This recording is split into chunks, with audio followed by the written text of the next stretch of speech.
કેમ છો? મજામાં? મજામાં. શું નામ તમારું? મકવાણા પ્રકાશભાઈ. મકવાણા પ્રકાશભાઈ. પ્રકાશભાઈ, તમે કઈ વાવેતર કર્યું છે માંડવીનું? આપણે અતુરની ગિરનાર 4. અતુર કંપનીનું ગિરનાર 4. આ માંડવી કેટલા દિવસની થઈ? આપણે 1 મહિનો ને માથે 2 દિવસ થઈ. 1 મહિનો ને માથે 2 દિવસ, એટલે 31 દિવસની. હા, શું કે આમાં રોગચાળો કાંઈ? નહીં, રોગચાળો તો આપણે પેલા આવ્યો તો જે ઈયળોનો રાઉન્ડ હતો ને એમાં આપણે દવા છાંટી હતી, ફૂગનાશક ની ઈયળું છાંટી. ઓકે, એક વખત ફૂગનાશક છાંટેલી, એટલે મતલબ આમાં કઈ દવાનો છંટકાવ કર્યો હતો તમે? આપણે કોરાજન ને એક્ઝામ. ઓકે, એક્ઝાકોન ને કોરજ.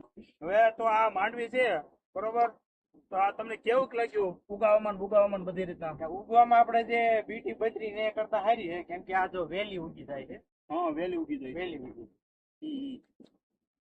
તમે જોવો છો ખેડૂત મિત્રો કે ભાઈ આ પ્રકાશભાઈએ વાવેતર કરેલું છે આપણે ગિરનાર 4 નું, અતુરનું, બરોબર, કે જે આ